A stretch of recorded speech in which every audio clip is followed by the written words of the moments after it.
Take your designs to the next level with these nifty Canva tips and tricks. Some of them are quite obscure, so I bet you've not even heard about them. Let's do this. Hi my lovely people, it's Natalia and welcome back to my channel where I share super action ideas on content creation for entrepreneurs and creatives. And did you know that you can use Canva to create and share pre-recorded video presentations, hold a Q&A while presenting, and even make a website? You know Canva, but maybe you want to be a bit more efficient while using it? Well, in this video, I'll show you my top 20 tips and tricks which you probably didn't know about.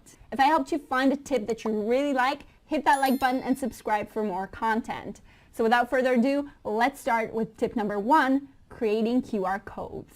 Canva lets you create QR codes and implement them in your design. So if you're creating business cards or other things like posters, magazines, products, you might find it quite useful. So you can use it to direct your customers to your social media profiles, website, contest, an app, anything that you can think of.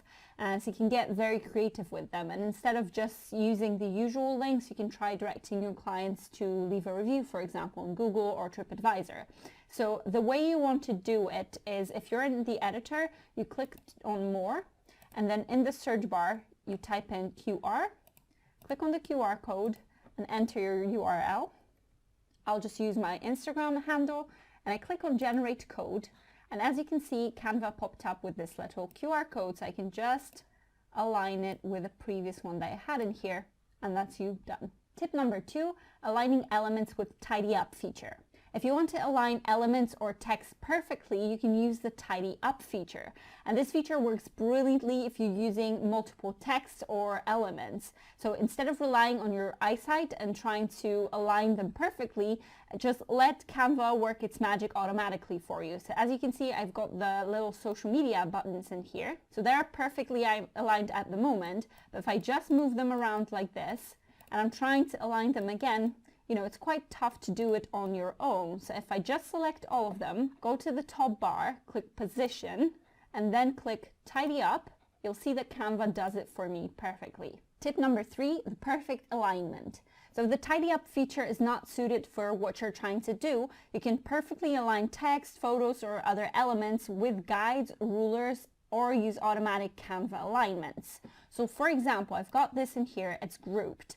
So what I'll do, I'll maybe ungroup the whole thing and select just this happy person text. So if you click on position, you've got a few different options from Canva. So you can align it to top, to middle, to the bottom, or left, center, and right. But let's not stop there. So if you go to view, select show rulers and show guides, the little margins appear, and if you click on the margin and drag a guide from it, you can put it in a place that you want it to, and then you can drag the text to align to it. Tip number 4, wavy text. So Canva has recently introduced the curved text option, which is a long-awaited feature, and I absolutely love it. So with this feature, you can actually make wavy text as well, just like you see in here. So you can click on the text. Let's pop one box in here. I'll just pop in text. Let's make it uppercase. I'll maybe change the font. So I've got this one in here. Let's go to Effects, click Curve, and then adjust the curvature. So as you can see, it pops up with this little circle, and you can just adjust it to what you want. Let's make it smaller. And now what I can do, I can just copy that text, go to Effects again, go to Curve, and let's change the curvature to the opposite. I'll align it perfectly, and I can just copy those two over. I've just selected them both and align them in here as well. So that creates that cool wavy effect, which you can use to outline your design and make it a bit more interesting. Tip number 5, add text with a shortcut. So as you have seen, to add text to your design, you normally click in the left panel in here and choose a text type you want. But to save your precious time, I'll let you in on a little secret. You can just press T on a text and that box pops up for you. So let's move the text in here and I'll show you a couple of things. So for example, you can Control C on this text and Control V to paste it just like you would in other apps. And then if you select both the text in here, you can just Control G and that will group them together. I'll post a link to a very useful Canva infographic with all the different shortcuts which you can use in Canva. It's going to be down below in the description box. Tip number 6, quick zooming in and zooming out. So sometimes you need to see the details of your design or adjust smaller elements, and the normal way to do it is to click in the bottom right corner of the design to change the percentages, so you can see it in here like this, and it goes up to 300. But there's a much faster option for you, and you can click Control and scroll up or down, which zooms it in or out, or you can hit Control and hold plus or minus, which is a bit more controlled way to do it. And while with the manual clicking in the bottom right corner, you can go up to 300%, with the clicking and scrolling, you can actually go up to 500%, which is much more detailed. Tip number 7, duplicating text and elements. I know I've mentioned copying and pasting with Control-C and V earlier, but to speed things up even more, Canva lets you duplicate with the letter D. So a quick option to duplicate your text or element is to highlight them and then click Control-D. Or you can highlight something like this and then hold Alt and move the element, which drags it and duplicates it. Tip number 8, using Canva keywords. So as you probably know, you can search for specific elements such as social media icons and they will pop up in your search. But did you know that the search bar is also a sneaky way to get beautiful illustration packs and other objects set with various themes? So let me give you a few keywords to get you started on your rediscovery journey. So you can go for blob, doodle, neon words, aesthetic, bright leaves, washi tape, or watercolor. So try them all out and make your designs a bit more dynamic. Tip 9, searching by creator or brand. And while we're on the subject of searching, you can also find similar types of photos or elements from a creator or a brand. So let's go for photos this time. And if you click on the 3 dots here, you can view other creations by a specific artist or a brand. And as you can see, the search bar now shows brand and a creator code, which means everything displayed below belongs to that one collaborator. So that's an easy way to find more photos in the same style if you need more with similar editing or lighting. And to give you some examples, you can search for the works of Megan Plowman, for example. It's one of my favorites. I won't read out the brand code, it's there for you displayed. You've got Vad Mary as well, one of my favorites, and Yulia Czyżewska. So my extra tip, if you like a particular creator, save one of their photos or elements to likes and you'll be able to then easily access their libraries within Canva.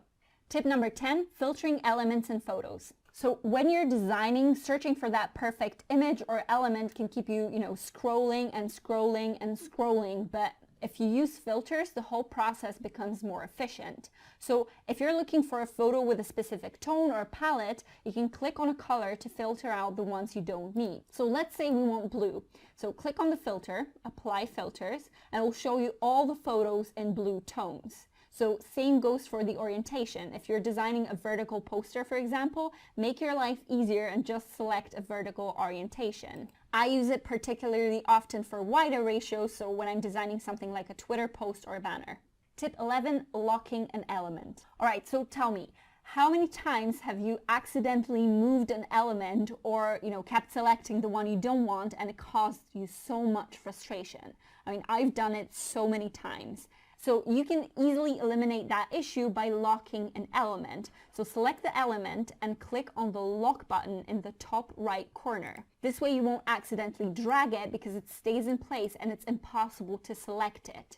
Only by clicking specifically on this element and unlocking it can it let you actually edit it. Tip number 12, selecting difficult layers. So again, if you've been designing in Canva for a while now, you know that sometimes it's quite easy to lose certain elements and then it's quite difficult to select them.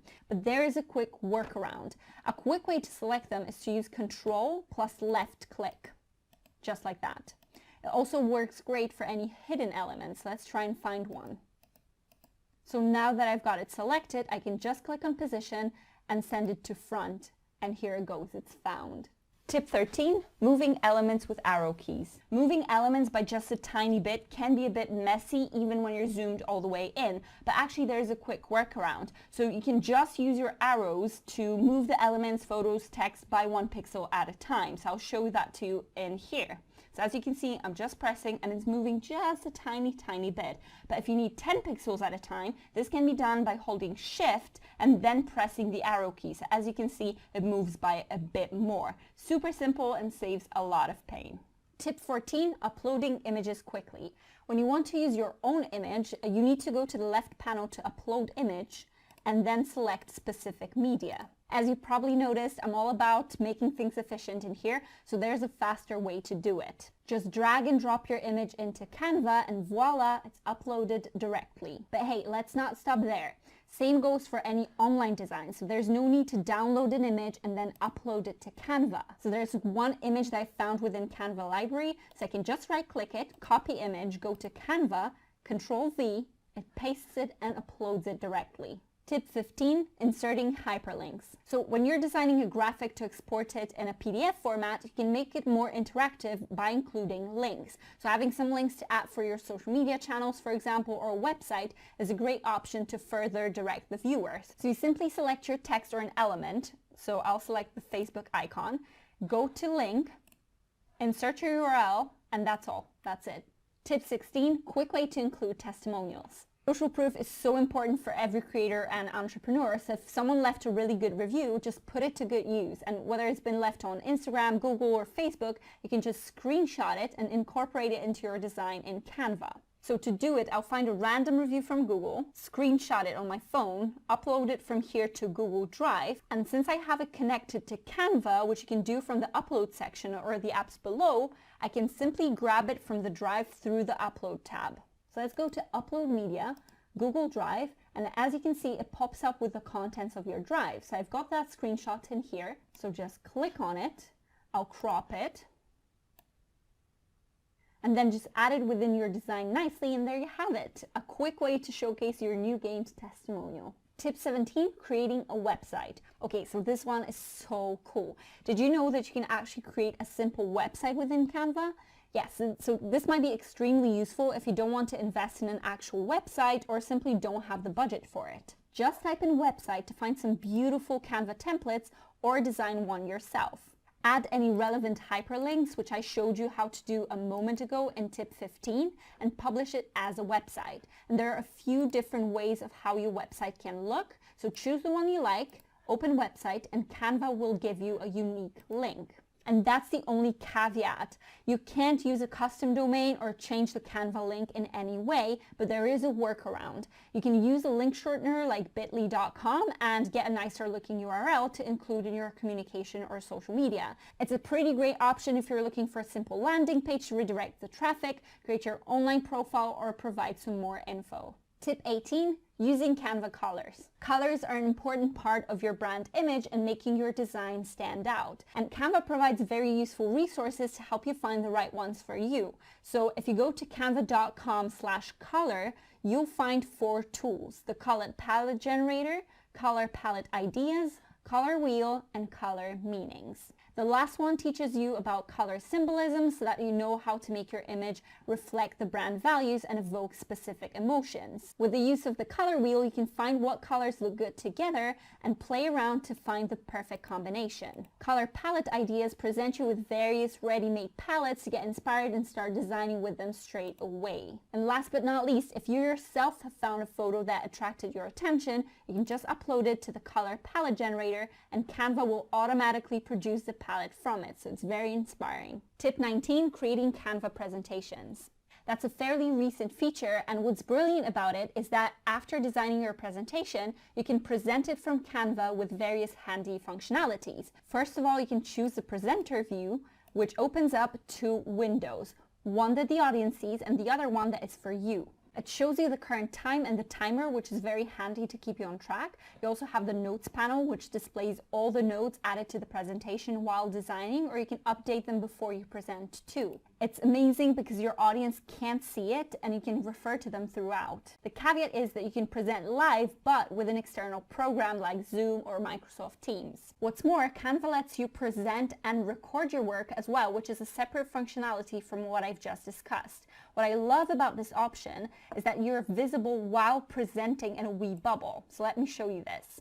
And as you can see, I'm here in the wee bubble down below, and this makes your presentation process much more personal and easier and quicker, which is extremely important in today's online world. At the moment, unfortunately, you can only pre-record a presentation in Canva and send it to your clients and partners as a link. My tip is to screen record your presentation, and this way you reap the benefits of the wee bubble. Tip 20, holding Q&As with Canva Live.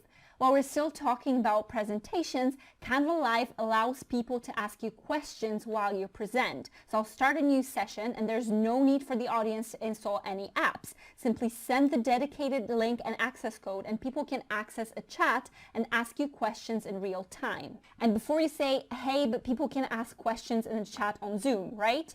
Well, the advantage is again with the presenter view. So all the questions are displayed right next to your notes and presentation and it's all in one place, visible at a glance. So you can also showcase the questions like this on top of the presentation for the audience to see and answer them one by one. It's a very promising development from Canva and I really hope they'll be improved for live streaming.